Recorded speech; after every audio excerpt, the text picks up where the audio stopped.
டேய் நான் நீ கொஸ்டின் கேட்க போகிறேன் சைலண்டாக இருந்தா. டேய் அப்பே சொன்ன சைலண்டா இருடா.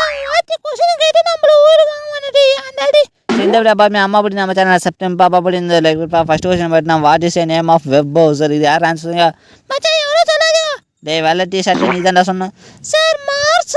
தப்புடா கீழே உட்காரா மாசு ஏமா வினிதா நீ சொல்லாமா ஏன்ச்சா? Sir safari. கரெக்டுமா கீழே உட்காரமா. இந்த சரி நெக்ஸ்ட் கொஸ்டின் என்ன நம்ம சேனல் சப்ஸ்கிரைப் பண்ணி லைக் பண்ணுப்பா. நெக்ஸ்ட் கொஸ்டின் பார்த்தா what to the company apple seal? என்னது ஆப்பிள்யா? டேய் தொண்டத்தில் இருக்காது தம்பி சோப்பு டிஷர்ட் நீ சொல்கிற. Sir basketball bats. தப்புடா கீழே உட்காரா. சரி நெக்ஸ்ட் யாரா சொல்றீங்க? சார் அவனோ சொல்ல மாட்டான் மச்சான் நீங்க சைலண்டா இருடா அவனே போடு. தம்பி கரப்பா நீ சொல்கிறா. சரி நம்ம சேனல் பார்த்தா 28K ரீச் ஆகுது. நான் 50 சப்ஸ்கிரைப் இருக்காம்பா. நீங்கள் சப்ஸ்கிரைப் பண்ணால் நம்ம ஈஸியாக 28K ரீச் ஆகலாம்ப்பா கரப்பா. ஃபோன்ஸ். கரெக்ட்மா சூப்பர்மா கீழே உட்காரமா. இந்த வீடியோ பிடிச்சிருந்தா சப்ஸ்கிரைப் பண்ணுங்க. பேர் என்ன கமெண்ட் பஸ்ஸும் வாத்தி வெளியே ஓடடே உன்னை வச்சிரு.